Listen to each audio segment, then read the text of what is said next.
So, if you've ever typed in porn addiction on the internet, you will find that there is tons of information, so much articles, videos, quotes, you name it, whatever you want, you will find a lot of information about porn addiction. But most porn addiction is not for women.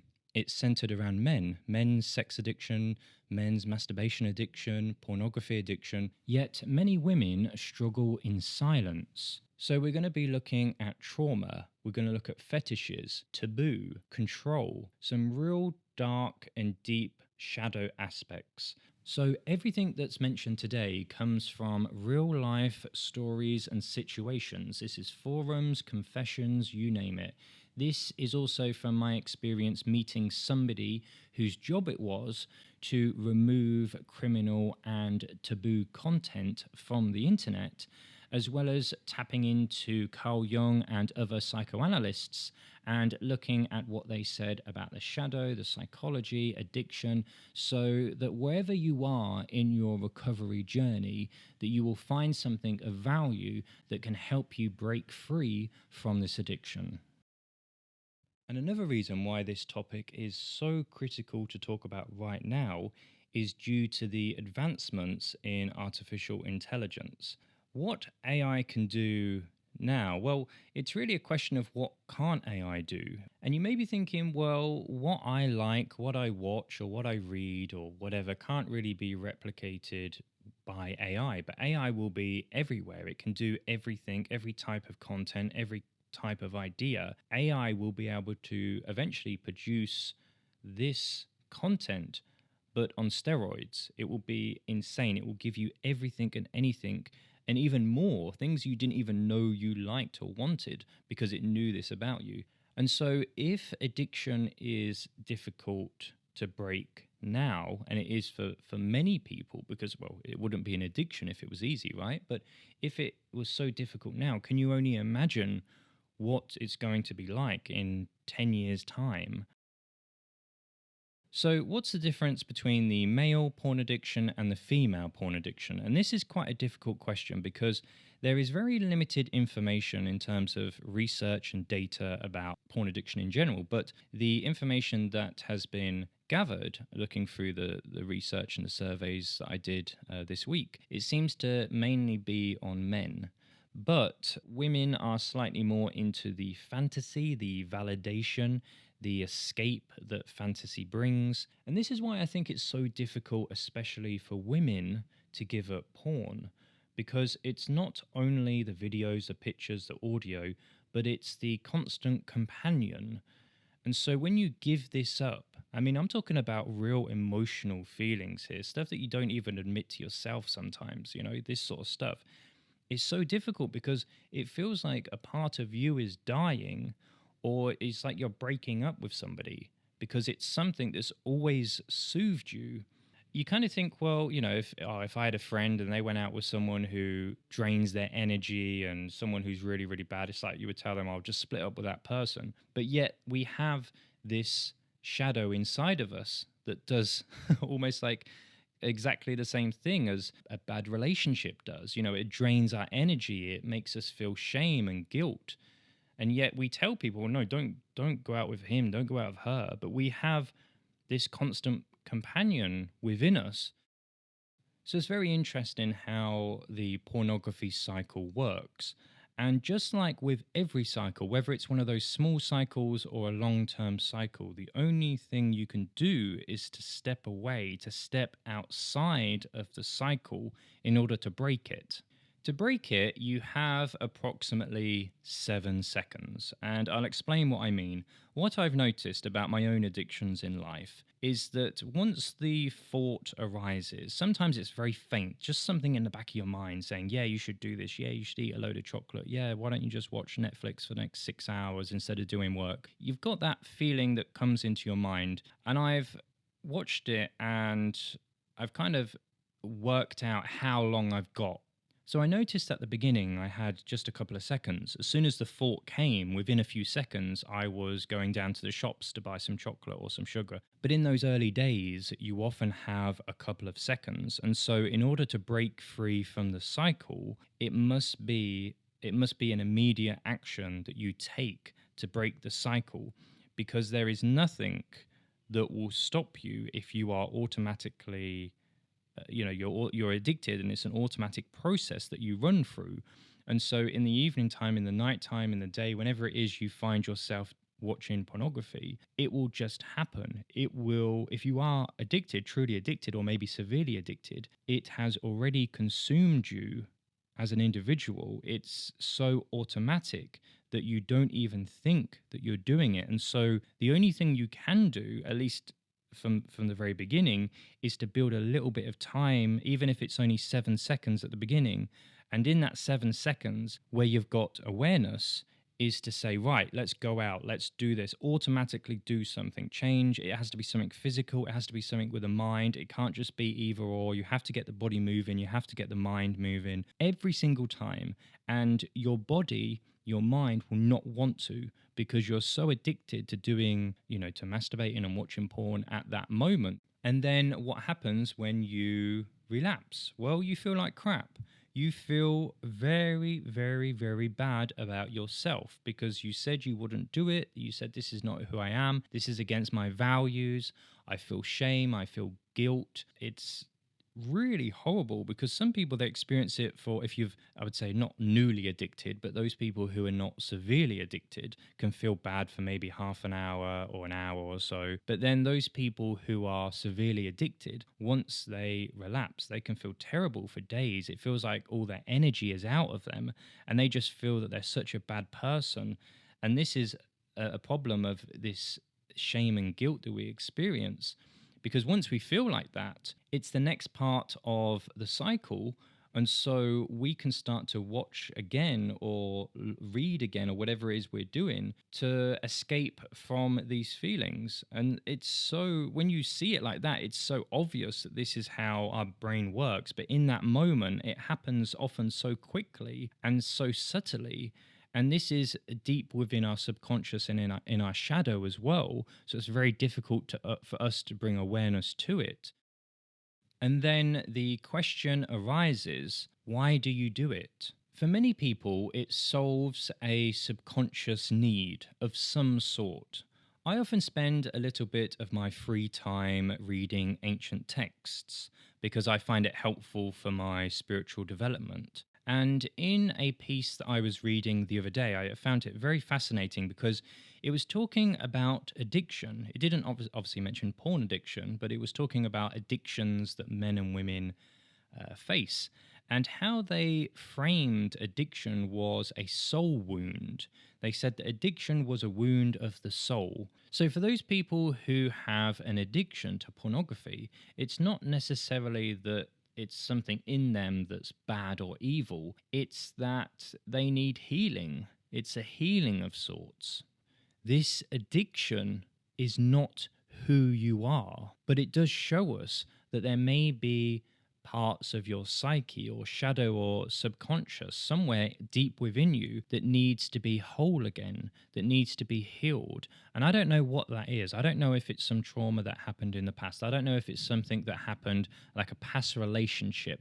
I don't know if it's a intimacy issue, or it could be just association, just normal association, watching certain stimulus, and then your brain connecting that with pleasure and real sex. I don't know what part of the psyche we need to work on, but what is true is that for many people, especially some of the ancients in the past, believed that this was a wound of the soul. And if we look deeper, maybe this is a part of your life mission, your soul purpose. Perhaps you have this addiction, or you've built this addiction for the purpose of transcending simple human desires and transforming it into something more. This goes on to a real abstract topic that I love to talk about, so I'll try and rein it in. But it could be, what I'm trying to say is, it may not just be an addiction. It may be something that you are here to solve. It depends your viewpoint. So for many people, the addiction is emotional in nature. It fills that emotional gap, that emotional intimacy in life, and it gets all mixed up in our mind. And before we know it, we start to feel that this is real life. you start to feel, well, I don't actually want to meet people because that's difficult. It's more challenging. It takes more energy and effort to go on a date and meet people and do all the things that lead up to just human connection, even if it's not even pleasure, if it's just that connection. It's too difficult compared to watching pornography or anything like that. So we start to get addicted, and the addiction is not only to pornography. There are some people who are addicted to masturbation separately from pornography. Sometimes, in most cases, these are both together. I was doing some research about this topic a few weeks ago because I was trying to talk about this, but I didn't know what angle to go at. And I was doing some research and I was looking at Japan, and Japan is a very interesting country when it comes to sex and pornography. And I was reading about, I don't know the Japanese name, I think they call it, starts with H, I can't remember the name now. I think it was called herbivore men, but I might have got that mixed up. And it was these men that basically spend most of their days inside, they don't meet people, and many of those are addicted to anime girls, and it's all AI or fake stuff, not real, but to them it's more real than real women. And of course it's much easier, you just have to log in. And so the addiction is emotional in nature with a lot of people because it fills that gap of emotional intimacy in life. And this is the danger because the emotional intimacy gets all mixed up in the mind. And this taps into the hidden desires within the shadow because, as I mentioned, we have the collective shadow, we also have our individual shadow. And this is one of the biggest problems I feel for the human race at the moment because many of us are not aware of the depth of our shadow and what's actually in it. Of course, this will be natural because some of the parts of our shadow are very deep, they're very dark. This could be anything. This could be someone did wrong to you and you want revenge. You want them to suffer and you don't know why, but you just really want them to experience a lot of pain. But you won't ever say this because you're not that kind of person, but it may come up in your mind. There's also other things which is related to this particular topic. And this is what I believe, at least from reading the comments online, that makes people realize actually I've got a massive pornography addiction, is because they reach this level where they're either watching something or engaging with something that goes against their values. This is also related to association, which is a big topic I'll talk about soon. But with the hidden desires in the shadow, it includes everything and anything. In fact, the shadow, just to clarify a point, the shadow is not always bad. Shadow is parts of ourselves that we've repressed or we're not aware of. And it is also good. It's skills and talents. I'll give you a quick example. My speaking, I'm trying to improve it. I know it's a bit all over the place at the moment, but when I was younger, I had a lot of people, from teachers to parents to everybody, to tell me to be quiet because I wouldn't stop speaking. When I feel good, I can speak and I'm like, wow, this is me. I can't believe I'm saying this. But this was a repressed skill, a good positive skill that's in my shadow. But in the shadow, there is bad parts in there. And those are the ones we often try to silence because we feel that it's not us. But it's completely natural to have these thoughts. And I think we sometimes, something just comes in our head and we think, oh, that's a bit weird. We shouldn't think about that. Or that's a bit strange. But when we start to act on it, when we start to repress it, that's when things start to go downhill. Because if you say, for example, you did have a situation where you was dating a guy or a girl and they were very abusive, they took the control away from you, and you feel like there's a sense of like a longing for liberation or some freedom that was taken away that's in your shadow. And if you do not bring awareness to that, then that shadow aspect can appear in different ways. And it may appear through you looking at porn where other people's freedom is taken away, where it's forced or whether it's dominating and so on and so forth. And it can also show through your preferences. It could show through other areas of life, not just sexual. I often think about those people who have a lot of power, and I often wonder the things they do and how they live their life. Why? Like, if you've got billions in the bank, why are you continuously trying to get more and more money? What is in your shadow? What is that drive? Something that's happened to you, or some upbringing, or some situation where you feel that you're not enough, where you need to literally have everything and anything that you possibly can. And so I do believe that a lot of the problems that we face as a collective group are due to shadow aspects and parts of our unconscious that we haven't integrated yet. And so they will show, whether it's through something like pornography addiction or whether it's in other areas of life. If we do not start to look at our life, they will show one way or another. And the two big areas that I keep coming back to is shame and guilt. And one of the reasons is because it goes against what you think is right for you. And this may just be that you're watching it way too much. This may be that you're escalating and you're starting to watch content that's not aligned with you. Perhaps you're straight and you're watching gay porn, or even if you're gay and you're watching straight porn. But the shadow and the subconscious, it's so mysterious in so many ways. And there's also many layers. I won't get into too much of the spiritual work that I do behind the scenes, but I often do a lot of meditation and go through alternative states of consciousness and a lot of things that maybe from the outside will seem woo-woo or a bit strange. But I often go through the layers of the mind. I know it sounds, oh God, this sounds so crazy, but I've been through certain alternative consciousness states, and I've realized that the consciousness and the subconscious has layers to it, like literally layers that you have to go through. And so with the subconscious and with the shadow aspects, there are layers within your consciousness. So some things that you're doing, maybe you're thinking, oh, why am I doing this? This is a bit weird. But that's something that you're aware of. It may be in the surface layers, but then deep within those layers themselves, there's even more feelings and emotions, situations, repressed memories, some real deep stuff in there. And so when you start to look at this, it's quite surprising. And I was speaking to someone recently who is an absolutely fantastic person, and she turned her pain into pleasure. So the situation was that her boyfriend cheated on her. They were together for a very, very long time. He cheated on her with a woman someone who had very large breasts. And so after some time, we got into topics about dating, love, romantic relationships, etc. And she confessed to me that she was interested in women. This is not something that she's ever been interested in before. And ironically, what she was explaining, the type of girl that she would be interested in meeting and dating, was exactly the same type of girl that her boyfriend cheated on her with, her ex-boyfriend.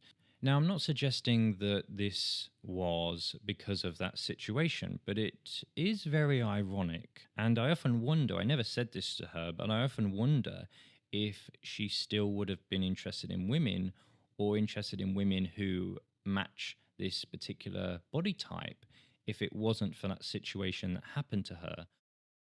And this brings me on to a very important topic, which I do not feel gets enough coverage, and this is association. Because when you start to watch pornography and you start to masturbate and orgasm, you start to pair up the activities with the pleasure. It's a form of Pavlovian conditioning. And I was talking about this topic with a friend of mine recently. I was saying I was going to do this transmission, and I was going through a few different points that I was mentioning, and I was explaining association, and he didn't really understand what I meant. And I said, well, if you were watching pornography and then, let's say 30 seconds before you were going to finish, you were shown a shoe, maybe an old woman's shoe, something non-sexual, like a 90-year-old woman's shoe, right? Then you see that as a picture. Now, if you do that enough times, your brain will start to connect that shoe with some kind of sexual gratification. then whenever you see the shoe in normal, you see a shoe in real life, walking an old woman walking down the street with her shoes on, you can start to think, oh wow, maybe, your brain starts to think this is takes me back to when I'm upstairs in my computer at 3 a.m. And it starts to build that connection in the brain. And this is okay, this is a bit of a crazy weird example, I know, but I was just using this abstract thought to showcase how something mundane or something ridiculous can in fact work in the brain, because our brain always wants to save energy, and you can condition it for good or bad. And sometimes we don't even know that it's being conditioned. This is the problem with many things in life. We do stuff and we don't really know why the hell we're actually doing it in the first place. I don't know why at 10 p.m. every night I just have a massive craving for chocolate. But when I look at it, it's because I've associated this evening time relaxing after work, after speaking. I just want to go through, look at Reddit, watch a few YouTube videos, have some chocolate. I've already eaten good food today. It's a little reward. It's association. And the reason this association is important to note is that if you start to escalate the content that you are watching, if you start to watch things that are not aligned with who you are, if you start to watch, as I said, example earlier, if you start to watch other women, if you start to watch groups, if you start to watch smut, if you start to watch some extreme content or illegal content, then you will start to condition yourself to be aroused by that content. And the problem with pornography and with so many dopamine hijacking activities in life is that eventually it gets boring. So you need that higher stimulation. So I remember when I was younger, I must have been about 7 or 8, and my mum was out, and I was still obviously going to school at that age. And she was out, and it was lunchtime. I used to come home at lunch to have some food, then go back to school. And then I thought, oh, you know what? I'm going to be real naughty. I'm going to take one of her cappuccinos.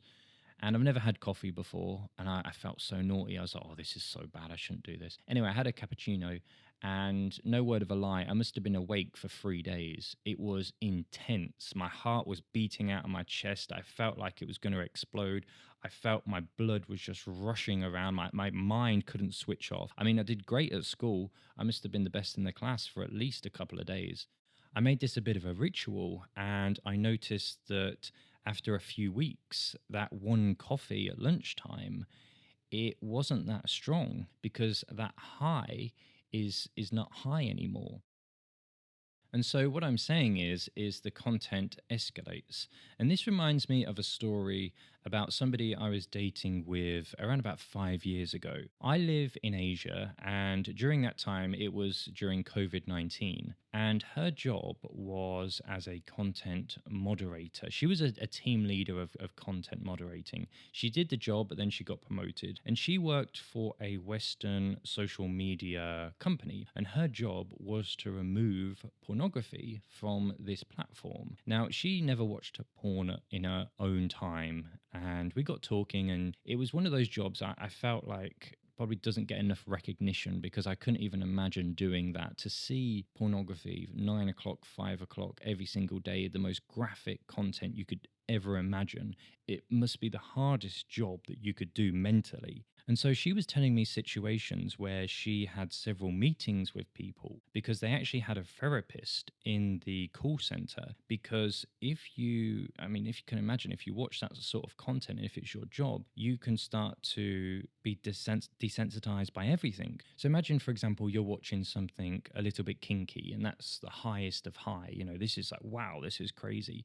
But then you're spending 9 to 5 watching that. Well, it's not going to be too long until that's boring. It's not going to be as fun anymore because it's going to feel like work. They went to the therapist they had on and they said, and she was telling me that there were situations where people said, I don't know what's going on anymore. And I think for her, she couldn't really tell anyone. No one, she didn't have any family around here. And so, can you imagine dealing with that as a job? You have to release it somehow. So she never told me anything too graphic. She just said, this is what happens. And I'm like, Jesus. So anyway, she was telling me this situation. She was telling me that certain people came forward and said, listen, it's a bit weird. I know this is weird, but my mind's starting to go a bit crazy. I'm starting to like stuff I shouldn't like. And this is association at play. And I want to say, just to clarify, just in case I get taken out of context, and I really should have said this at the beginning, to be honest, but here we are. What is happening in the world and with individuals, this is not saying that it's purely psychology and you can't blame the people. You know, there's rules there for a reason. Okay, we have to protect community, we have to protect people. But ignoring it and saying, oh, you know, it doesn't happen, or put it under the rug, you know, brush it under the rug, it doesn't help anybody because people are still suffering. But for the most part, what needs to happen is that these people, individuals, anybody addicted, or anyone who is living a life not aligned with who they are, needs to break this association that they have, because otherwise the brain will continuously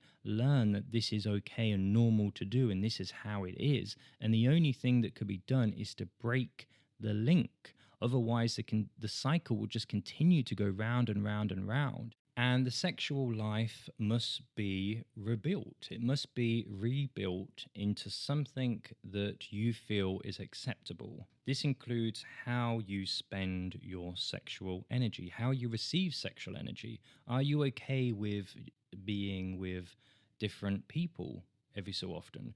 Do you want a long-term committed relationship? And you may have to go through different parts of your life and say, well, maybe if I do sexting, maybe that's not acceptable for me. Maybe I can't read erotic stories anymore because that's not acceptable. Maybe I can still go on dates. Maybe that's fine. Maybe I can still go on Tinder or Bumble. Maybe that's okay. Maybe it's not. So it really depends on what you believe to be acceptable. And the most essential part of all of this is compassion. Compassion for yourself, compassion for how you've treated yourself and what you have done, the actions, the thoughts, everything you deem to be not who you are or against your own morals. You must have compassion for yourself. And this naturally means integrating your shadow aspects and also the male and female energies within you, the masculine, the feminine, integrating those energies into yourself. And finally, we must learn how to seek emotional relief in other ways, in healthier ways, in ways that benefit us. And last of all, I want to thank everybody who has donated and supported my work. If you want to donate and support the work yourself, please visit the link below. Thank you, and I'll see you next time.